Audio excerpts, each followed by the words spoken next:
You guys see this shit, by the way? Not speaking of stuff that's literally fine.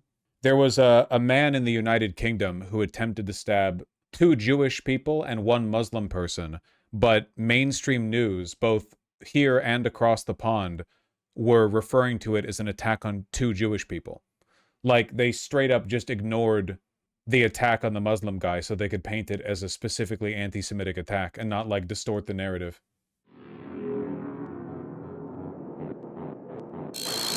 Who has been charged with the attempted murder over the stabbings that took place in Golders Green, North London.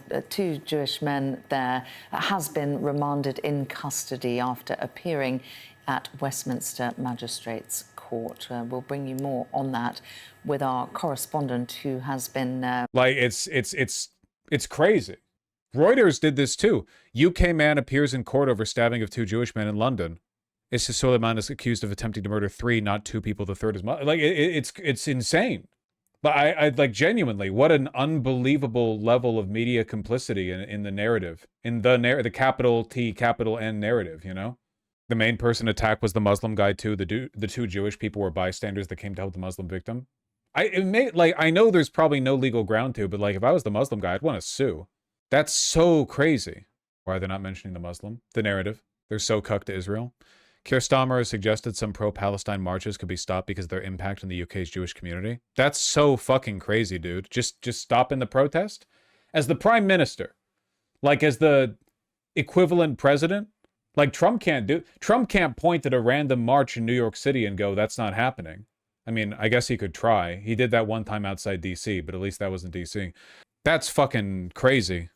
Guys, Molly Malone joins me now from North London. The comments from the Prime Minister, Molly, provoking a wide range of reaction. Yeah, that's right, and I think that's in part because the Prime Minister has gone somewhat further than he has previously in discussing and commenting on how to approach and manage these protests, which we've seen for a long time now, but clearly they now come against the backdrop of increased attacks against our Jewish communities, most recently, of course, on Wednesday, where 2 Jewish men were stabbed in Golders Green, which is just around the corner from where I am now. And they weren't even stabbed? Yeah, it was an attempted stabbing of those 2, right? It wasn't even... Yeah, I said this the other stream. I just really wish there was a way to kind of peel back the deception and find out how much of this is explicit versus implicit. You know what I mean? Like, how much of it in the Labour Party and Sky News and everywhere is it them, like, wink, wink, nudge, nudge, you know, the agenda, versus the reporters just straight up being told, like, we have a loyalty and we are enforcing it, you know? I just wish I knew, like, how hardline they were. But we've seen, haven't we, in recent months, a series of anti-Semitic attacks on our Jewish communities. Just around the corner from where I am, a synagogue was targeted in an arson attack, and as have a number of Jewish property and Jewish premises been in the same way. All of that, of course, adding to fears among Jewish... Like in this case, they're not even evangelical. Like, they don't have evangelicals in England the way they do in America. They're not like a massive political bloc like they are in America. So you don't even have like the ethno-religious argument. It's just straight like political complicity.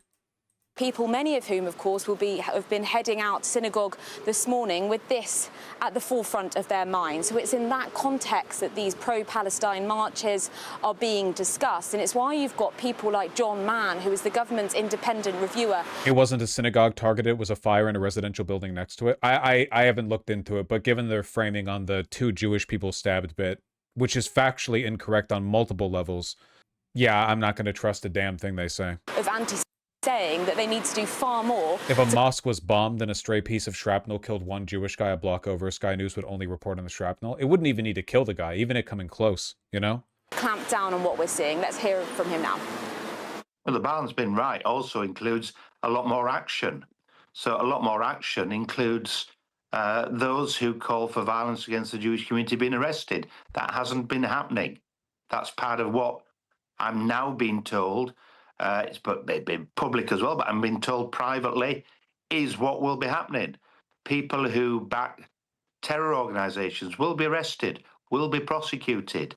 And as well, I think, if they're going to do it in the workplace, they should be removed from the workplace. They shouldn't have jobs in those workplaces. So if that's the backdrop, as outlined really by John Mann, you helps contextualise really what we're seeing in terms of high-profile people commenting on the nature of these marches. We've seen in recent days Jonathan Hall, who's the government's independent reviewer of terrorism legislation, calling these marches, saying that they appear to incubate, in his words, anti-Semitism, saying more broadly what we're seeing in terms of anti-Semitic attack amounting, in his words, to a national security emergency. Jesus fucking Christ, man. They're straight up, I know they don't have free speech the way we do over in Britain, but like straight up just nuking all political liberalism in your legal system, like entirely for Israel, when nobody in the UK gives a fuck about Israel. The chief rabbi. They're trying to make a play for it right now. Yeah, I mean, like, again, like the liberal world order does not see a future where people are pacified by democracy because the veil has fallen, right? So now they need to like quickly shift over into a technocratic, surveillance-oriented police state. By also saying that he'd like to see a temporary ban on these protests, and Kemi Badenoch, as you heard in that clip as well, suggesting that many of these marches promote violence, wanting to have a look at whether we should be banning them. The Prime Minister, despite the fact that he's gone further than he has previously in looking at potentially stopping some of them, he was still slightly more caveated, suggesting instead that we could perhaps look at policing the language that we hear, some of the chanting that we hear at some of these protests. He specifically singled out the phrase globalise the intifada, which is a phrase seen to incite violence towards Jewish people, saying that, you know, we police need to look at the language used, and also suggesting that if you're at one of these marches, you should be calling that sort of language out. But he has, the Prime Minister, also suggested that he is a defender of free speech, that he respects the right to protest. And it's in that vein that we've heard in recent days Stop the War Coalition, which is an organisation who've organised many of these marches in the past, saying no, you shouldn't be conflating what they condemn as these series of anti-Semitic attacks, saying that people should be able to continue marching. Let's hear a clip from John Rees. This will be to strike at the root of free assembly and free speech in this country. I don't think that people in this country minded to say, oh, well, we did it once and that didn't work, so we're now going home. I think as long as the wars continue, as long as the killing continues, people will want to say to this government... Is it not enough that American media supports Israel? I mean what I say. I understand this makes it sound a little bit like a kind of a tinfoil hat dealio or whatever, but like I believe that for the past century especially, but basically since the beginning, the whole point of democracy in the West has been to legitimize through its procedures the same fundamental inequities that we had under feudalism and monarchy. And the problem is that the mask is kind of falling off, like inequities have risen to a point. Inequities have risen, especially economic ones, and the government is no longer doing anything that excites people. People are no longer being sort of led around by the promise of a better future. Technology is no longer really improving people's lives. Medical technology continues to improve. There are places where it improves. But by and large, the social and physical fabric of our lives has only really changed in the past 20 years in the context of smartphones and the internet. And in a lot of ways, it's made things worse. So people aren't really being dazzled by the promise of technological progress anymore. And people no longer think democracy can really solve their social problems. People are losing faith. That didn't used to be the case, you know? In both technological and political optimism, people used to be a lot more, well, optimistic. So I think that the powers that be are using Israel as a wedge to kind of facilitate the next world order, which will be heavily surveillance-based, police state, no free speech, etc., because they need to keep the proles in line, and the promise of democratic progress is no longer enough to keep people pacified. I'm simplifying things tremendously, but I do believe there's a shift in that direction, and I think it's happening basically everywhere in the West. You know, like it's not a subtle thing. It's happening like everywhere. Germany and France are doing the same thing as what's happening in the UK. It's happening in America from both parties. Yeah, I don't know.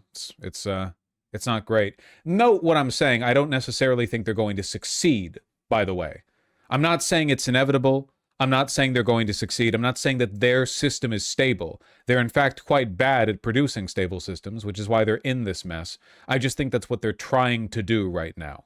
You're complicit in this and you should stop. And clearly, many of the people that have in recent months and years been attending these marches would point out that they do so with no malice and What the hell are you saying when it comes to technology? We have personal tutors now who don't get tired of us. Are we AI posting? We are, right? That means I get to... Yes, that does mean I get to mute you for a month. Fine, just a week. Yeah, man, AI is making people feel real optimistic about the future.